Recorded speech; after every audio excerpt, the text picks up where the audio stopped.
Good day, ladies and gentlemen, and welcome to CSPI's fiscal 2025 third quarter results conference call. At this time, all participants are on a listen-only mode, and the floor will be open for questions and comments after the presentation. It is now my pleasure to turn the call over to your host, Michael Polyviou. Michael, the floor is yours. Thank you, Tom. Hello, everyone, and thank you for joining us to review CSPI's financial results for the fiscal 2025 third quarter ended June 30, 2025, as well as recent operating developments. Today, with me on the call is Victor Dellovo, CSPI's Chief Executive Officer, and Gary Levine, CSPI's Chief Financial Officer. After Victor and Gary conclude their opening remarks, we'll then open the call for questions. During the Q&A session, we ask participants to limit themselves to one question and one follow-up question, then re-queue if you have additional questions. Statements made by CSPI's management on today's call regarding the company's business that are not historical facts may be forward-looking statements as those identified in federal securities laws. The words may, will, expect, believe, anticipate, project, plan, intend, estimate, and continue, as well as similar expressions, are intended to identify forward-looking statements.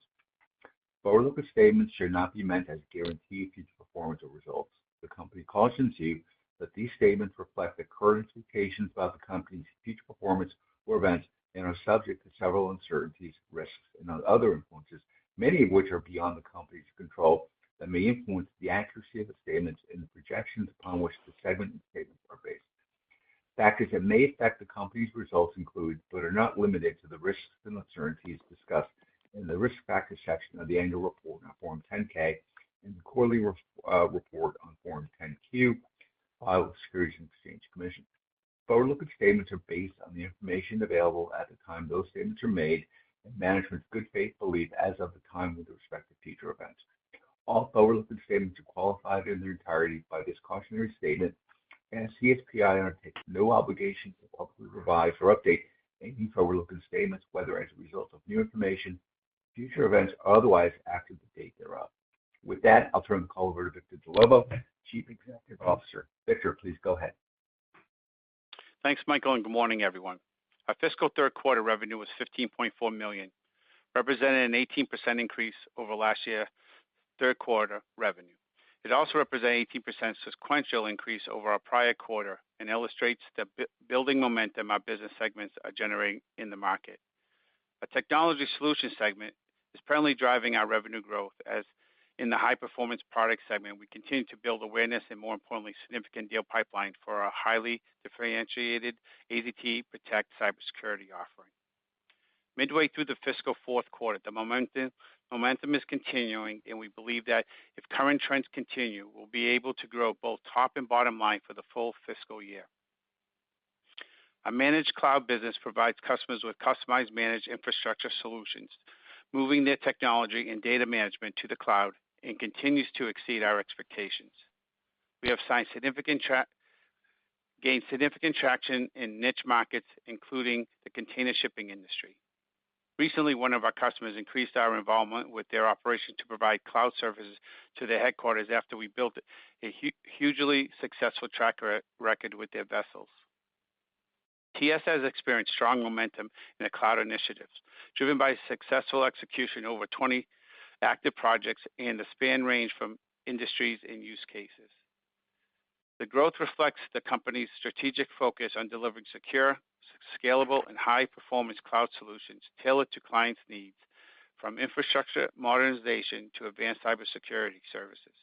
By leveraging its deep expertise and strong customer relationship, TS has been able to rapidly expand its cloud portfolio, enabling organizations to accelerate digital transformation and achieve greater operational agility.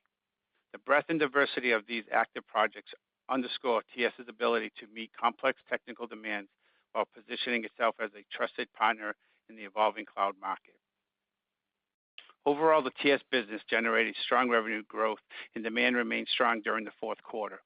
In the high-performance product, or HPP segment, our AZT Protect continues to build momentum in the operational technology marketplace. During the fiscal third quarter, working through our Gold Star Rockwell automation reseller, we deployed at new customers in steel, concrete, and lumber industries. In most cases, the customer is deploying AZT Protect at an individual site, and through successful implementation of our solution, we pursue expansion within the organization, creating a potential for 5 to 6 figures long-term relationships with these end user customers.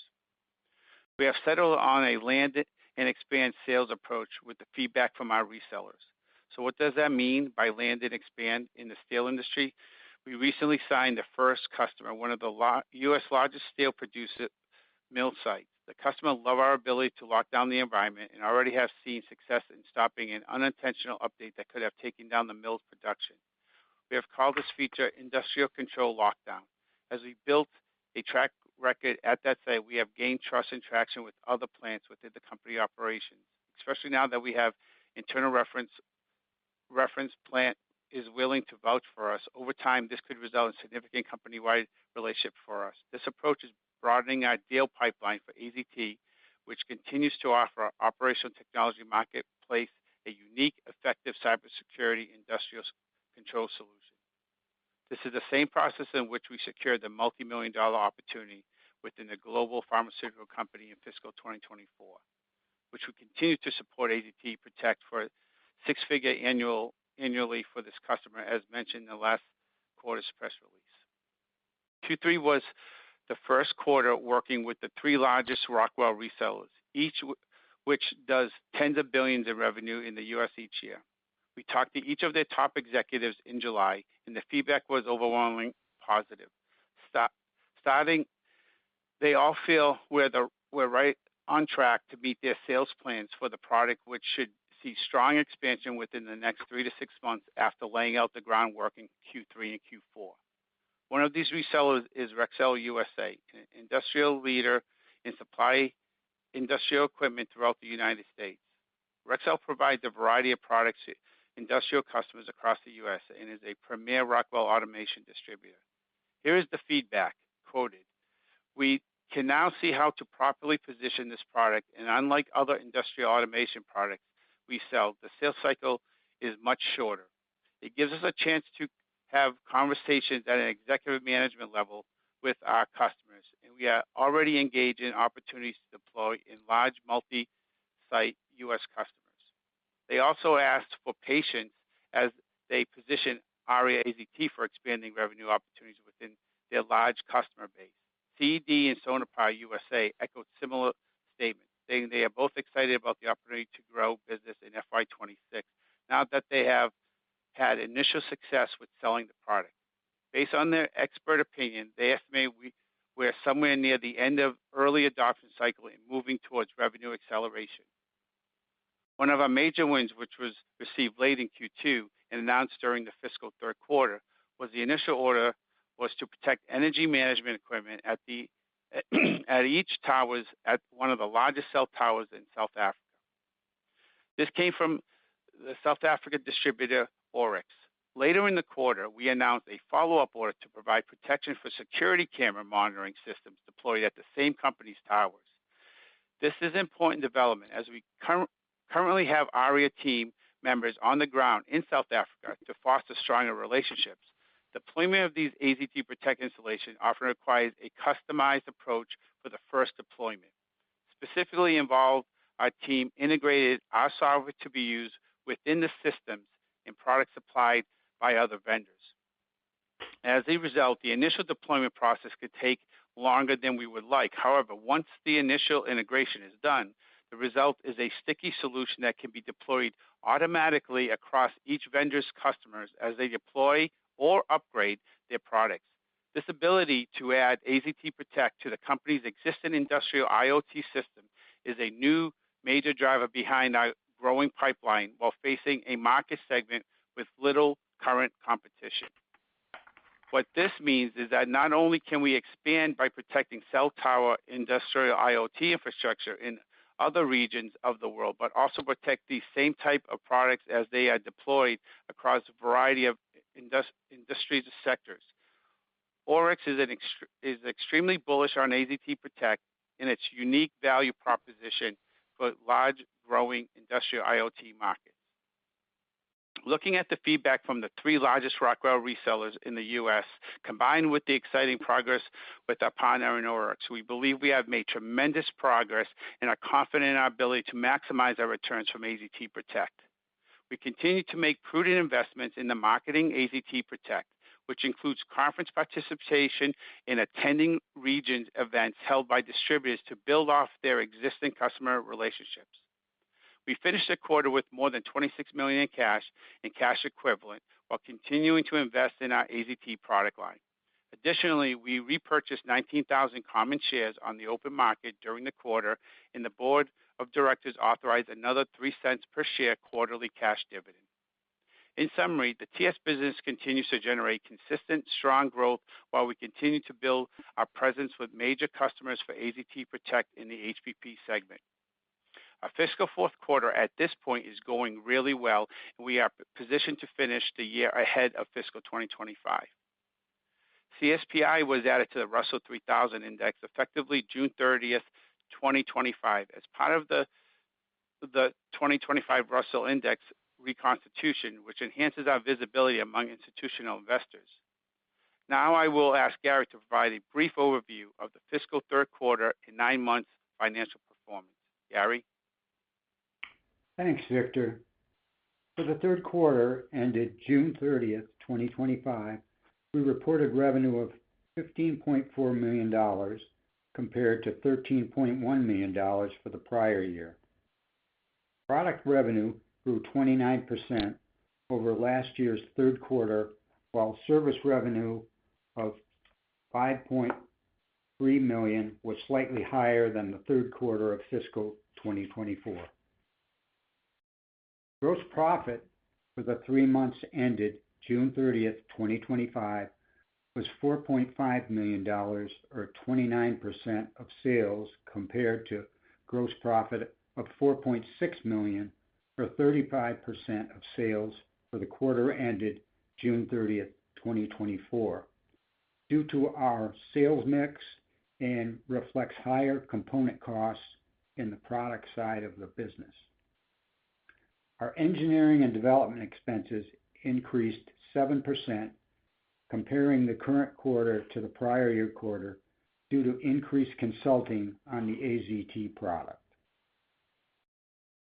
The SG&A expenses for the quarter were up over the prior year by $0.2 million, largely due to increased sales and marketing expenses related to the AZT Protect. We had a tax benefit of $751,000 due to the quarterly loss and a refund of federal taxes for fiscal 2019 of $296,000 in the quarter. For the 9 months, our revenue of $44.3 million was $2.1 million over the $42.2 million in revenue generated during the first 9 months of fiscal 2024. The 9-month income tax benefit was $1.5 million, allowing us to record a net profit of $0.1 million, or 1 cent per diluted share of common. The company continues to maintain a robust balance sheet as of June 30th, 2025. We had cash and cash equivalents of over $26 million. A higher cash balance relative to our liability enhances the company's resources to pay a quarterly cash dividend while executing growth, which includes the continued rollout and marketing awareness of the AZT product offering. We spent $251,000 during the quarter purchasing 19,000 shares of common. Lastly, as Victor mentioned, the board of directors approved a 3 cent cash dividend for shareholders of record on August 29th, 2025, payable on September 15th, 2025. With that, I will turn it over to the operator for your questions. Thank you. The floor is now open for questions. If you would like to join the queue to ask a question at this time, please press star 1 on your telephone keypad to join the queue. We do ask, if listening on speakerphone this morning, that you pick up your handset while asking your question to provide optimal sound quality. Once again, please press star 1 on your telephone at this time if you wish to join the queue to ask a question. Please hold a moment while we poll for questions. And your first question this morning is coming from Brett Davidson. Brett, your line is live. Please go ahead. Good morning. Morning, Brett. Pretty exciting release this morning. Awful lot to digest. Gary, you had just mentioned something about consulting expense. Yeah. Can you guys expand on exactly what that is? Those were consultants that additional engineers to do some additional high-level testing of the product with some of the improvements, enhancements we have made with the product. Is that going to be a recurring thing, or is that was just a one-time deal? It's probably be for another quarter. Got it.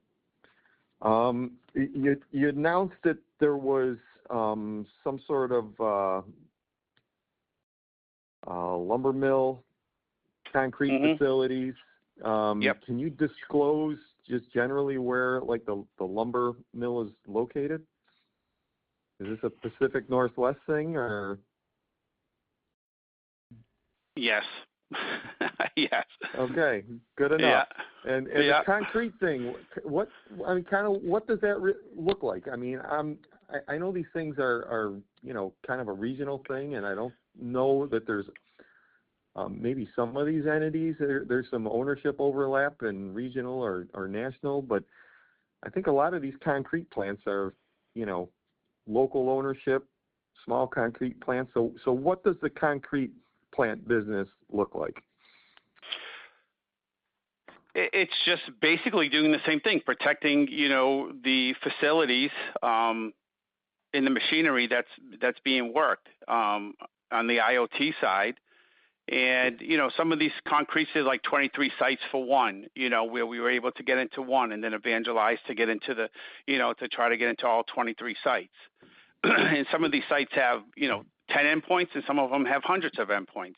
And that's kind of where I kind of gave you, hopefully, way more information to kind of let you know what our approach to the market is now. Instead of trying to do, an 18-month deal that takes, that might take 18 months for $1 million, try to get it seeded and see if we can move things along a little quicker. So are there any other concrete plants or group of plants that you're currently dealing with, or this is just your entry is just dealing with this one concrete? So the concrete plants, these customers are coming from the resellers. So when we do a local event, that customer will show up to the regional event. We'll get to talk to them and tell them what we have to offer, and then they allow us to come in, do a POV, and then that's where it goes. So it's kind of we're not dictating the customers. The resellers are dictating who they're bringing to the table. Now, in our own, once we have success with that industry, of course, we're going to go out and try to market to that industry because we already have a credible reference. Well, does that backfeed through the resellers channels then, where they start going back to concrete plants who are customers and saying, hey, these other folks did this, you might want to look at it? Or no idea? We would hope so. Yeah, we would hope so. We would. We're doing joint marketing events with these individuals based on success we've already happened. So we're talking at high levels at these organizations.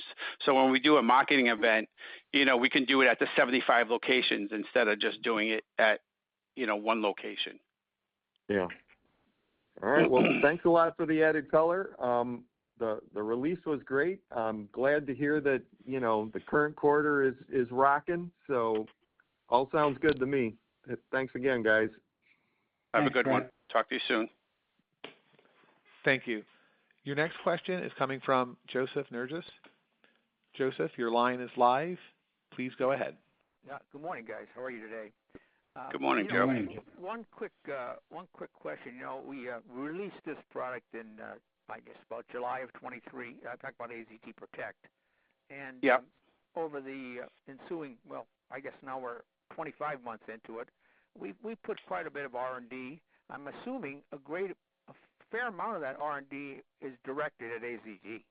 And can you maybe elaborate where we are with that software today? Where what have we added? What features have we added that might be make it a more compelling product today than it was in 23? Okay. Well, the first release was XP to Server 2022, and it had one countermeasure to stop ransomware and malware. Today's version, it's Windows and Linux, all the way XP to 2025 releases, and it's one universal agent, to both Microsoft and Linux. It also has ARM core support now, which the old version did not. This has 14 countermeasures compared to the one, to stop all forms of like code-based attacks, including nation-state. It also has the USB lockdown. It also has host-based microsegmentation to remove threats of lateral movements. It also integrates into IT SIMs, so that was there. And there's probably another 30 plus little additions that customers wanted. So yeah, there's been a lot of changes from version 1 to this version. So that's where a lot of the R&D is. And a lot of this came from what customers' needs were, right? Yeah. So we feel we're in a pretty good position right now with what we have. I'm assuming that there's not too much that we can't do. You kind of mentioned in the cell tower application that's something quite different, right? A little bit where we were talking about the black box being or the microcomputer that was on these towers was very small CPU capacity, limited storage, and our software kind of worked. But are we tweaking our software at all to work with that environment? Are we doing any R&D to make that work? Yeah, we're actually doing. Yeah, we have to make some changes because what we're doing is, I don't want to give too much information about what we're going to be loading it at the facilities when the box is being burnt in at the core. So we had to make our software work as they built the gold image that rolls out these systems. Same thing with the cameras, same thing with there. So it's all Linux based on Linux, different versions of Linux. So yeah, there's been, some work, and it hasn't been a lot for us to do, to be honest with you, but working with third parties that are in other countries has been the difficult part, getting them to move as fast as we move here. But the work hasn't been, overwhelming for our engineers. Let's just put it that way. But you kind of alluded in your presentation that what we're doing might be something that we can utilize in other areas or other customers that maybe our competition can't. Am I correct? And that's what you kind of alluded to in. Yeah, absolutely. Yeah, in that Linux space that we're at, the way we're doing things, no one else is doing it the way we're doing it right now.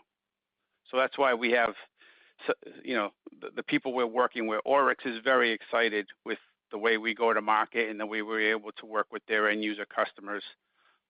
You're talking about putting this out to tens of thousands of cell towers over the next, 12 to 18 months. And I'll just one more follow-up. There's a third party here.